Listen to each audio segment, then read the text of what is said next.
یہ سارا کچھ ہونے کے باوجود بھی کوئی جج صاحبان عمران خان کو فکس کرنے پر تلے ہوئے ہیں، تو اس میں اصل صورتحال کیا ہے؟ میں تھوڑا سا آپ کو ایک واقعے سے سمجھانے کی کوشش کرتا ہوں۔ لاہور کے ایک صداقت علی صاحب ہیں، ڈاکٹر صداقت علی صاحب، منشیات کے حوالے سے وہ ماہر ہیں، منشیات کس طریقے سے نشیوں کو چھڑانا ہے وہ اس حوالے سے مہارت رکھتے ہیں۔ ایک اخبار میں ایک دور میں ان کے خلاف مہم چلتی تھی، ان کی کردار کشی کی جاتی تھی، صرف اس لیے کہ ان کو بلیک میل کرنا ہے، ان سے پیسے نکلوانے ہیں، لیکن انہوں نے بھی مقابلے میں آ کر انہوں نے جھکنے سے انکار کر دیا۔ انہوں نے بھی ایک چھوٹا سا جریدہ نکال لیا، پھر ان کے اور اس اخبار کے مالک کے مابین کمپرومائز ہو گیا، لیکن اس کے باوجود بھی چند روز تک خبریں شائع ہوتی رہیں۔ اس کی وجہ یہ تھی کہ اس مالک کی طرف سے پیغام ان لوگوں تک دیر سے پہنچا، 2-3 دن کے تاخیر سے پہنچا، جو یہ لوگ خبریں لگا رہے تھے، آرٹیکل لکھ رہے تھے۔ اسی طریقے سے ہو سکتا ہے کہ وہ جج صاحبان جن کو پہلے مینج کیا گیا ہے ان تک نیا پیغام نہ پہنچا ہو، لیکن اس کے باوجود بھی عمران خان کا کیس توشہ خانہ کا سپریم کورٹ میں گیا ہے۔ اس پر کل ایک بار پھر سماعت ہونی ہے، آج سماعت ہوئی ہے ہمایوں دلاور کی عدالت میں۔ وہاں بھی یہی کہا جا رہا تھا کہ آج عمران خان کو سزا ہو جائے گی، آج نہیں تو کل سزا ہو جائے گی، لیکن اس عدالت میں بھی عمران خان کو جس طریقے سے فکس کیا جانا طے ہو چکا تھا، کہا جا رہا تھا، ایسا نہیں ہوا۔ عمران خان سے آخر میں پوچھا گیا کہ آپ کوئی گواہ پیش کرنا چاہتے ہیں، تو عمران خان نے کہا کہ ہاں میں اپنی صفائی میں گواہ پیش کرنا چاہتا ہوں۔ ایسے مقدمات میں ہم نے تو یہی سنا ہے کہ ملزم کی طرف سے گواہ پیش نہیں کیے جاتے، لیکن عمران خان نے کہا کہ میں گواہ پیش کرنا چاہتا ہوں۔ جب ان کی طرف سے کہا گیا اور جج صاحب نے پوچھا تھا گواہ پیش کریں گے، عمران خان نے کہا کریں گے، تو کل عمران خان گواہوں کی لسٹ دیں گے، اس کے بعد پھر ایک گواہ دوسرا گواہ، اور اس دوران ہو سکتا ہے کہ سپریم کورٹ یہ کل معاملہ ٹیک اپ کر لے اور عمران خان کو گواہ پیش کرنے کی ضرورت نہ رہے۔ اور پھر جیسے ہی یہ کیس شروع ہوتا ہے وہاں پہ عطا صاحب پہنچے ہوئے ہوتے ہیں، کیس ختم ہوتا ہے، سماعت ختم ہوتی ہے تو ٹی وی پر آ جاتے ہیں، یہ بھی آ جاتے ہیں، اور انہوں نے ٹی وی کو اپنے گھر کی لونڈی سمجھ رکھا ہے، اپنے گھر کا نوکر سمجھ رکھا ہے، کہ جب بھی ان کو کوئی خواب بھی آتا ہے، جیسے رانا ثناء اللہ کو رات کے 1 بجے خواب آیا، بھاگے بھاگے ٹی وی چینل پر چلے گئے کہ عمران خان کی طرف سے اب اس طرح سے خواتین کے حوالے سے بات کی جائے گی، تو میں پہلے آ گیا ہوں یہ بتانے کے لیے۔ اسی طرح سے مریم اورنگزیب صاحبہ، وہ بھی بھاگی بھاگی ٹی وی چینل پر آتی ہیں، اپنی بپتا سناتی ہیں، جو بھی عمران خان کے خلاف ان کے دماغ میں آتا ہے فوری طور پر آ کر ٹی وی چینل پر اگل دیتی ہیں۔ اسی طرح سے عطا طاہر صاحب، جیسے ان کو موقع ملتا ہے عمران خان کی کردار کشی کرنے کے حوالے سے فوری طور پر بھاگے بھاگے ٹی وی چینل پر آتے ہیں۔ کل بھی ٹی وی چینل پر آئے اور کہنے لگے کہ عمران خان دیکھیں، ان کو یہ نہیں پتہ، جج آج انہوں نے اسٹیٹمنٹ ریکارڈ کرانی تھی، کہنے لگے کہ مجھے پڑھنے کا موقع نہیں ملا، میں نے اس کو دیکھا نہیں ہے۔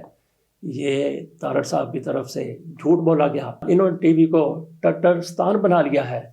تو طاہر صاحب یہ کہہ رہے تھے کہ ان کو یہ بھی نہیں پتا، انہوں نے اپنا نام نہیں بتایا۔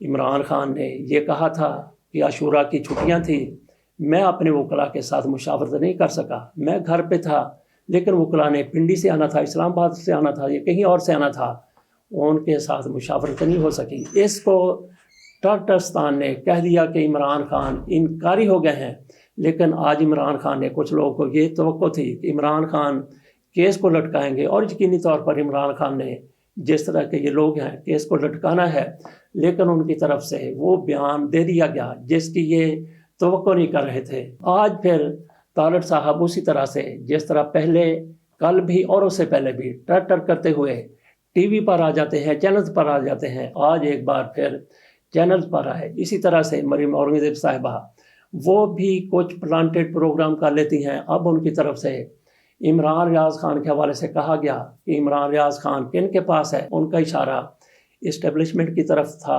واضح طور پر۔ دوسرا، مریم اورنگزیب صاحبہ کی طرف سے کہا گیا کہ عمران خان کا ٹی وی پر اگر فیس نہیں دکھایا جا رہا، اگر نام نہیں لیا جا رہا، تو اس میں بھی حکومت کا ہاتھ نہیں ہے، یہ بھی اسٹیبلشمنٹ کی طرف سے کیا گیا ہے۔ تو مریم اورنگزیب صاحبہ آخر کار کیسے فوج کے خلاف آ گئیں، کیسے اسٹیبلشمنٹ کے خلاف ایسی باتیں کر رہی ہیں، جب کہ یہ لوگ اسی کے کندھے پر بیٹھ کر اقتدار میں آئے۔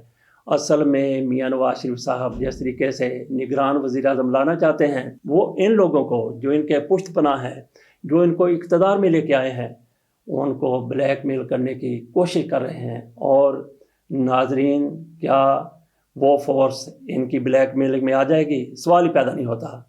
وہی بندہ پاکستان میں نگران وزیر اعظم بنے گا جو پاکستان کے لیے مخلص ہوگا، جو پاکستان کے لیے اچھا کرنے کی صلاحیت رکھتا ہوگا۔ اور پھر یہ کس نے تعین کرنا ہے کہ یہ بندہ پاکستان کا حامی ہے، دشمن کے ہاتھ میں کبھی کھیلا تو نہیں ہے، آئندہ بھی نہیں کھیلے گا؟ یہ ہماری فوج نے اور خصوصی طور پر ISI نے اس کا تعین کرنا ہوتا ہے۔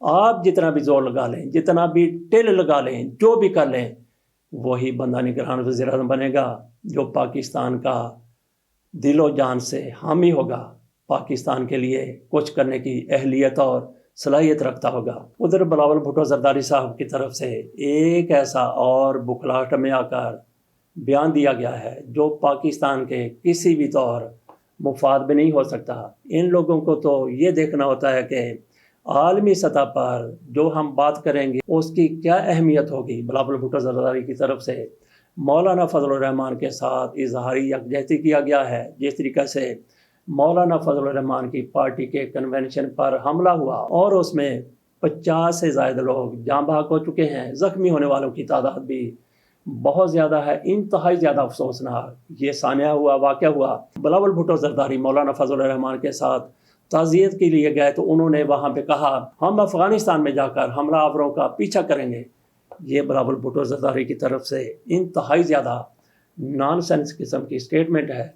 افغانستان کے اندر سے پاکستان میں دہشت گردی ہو سکتی ہے، ایران کے اندر سے ہو سکتی ہے، بھارت کے اندر سے ہو سکتی ہے، لیکن آپ ان لوگوں کا پیچھا کرنے کے لیے وہاں تک جائیں گے تو پھر اس سے آپ کے اور اس ملک کے حالات کیا نارمل رہیں گے؟ نہیں رہیں گے۔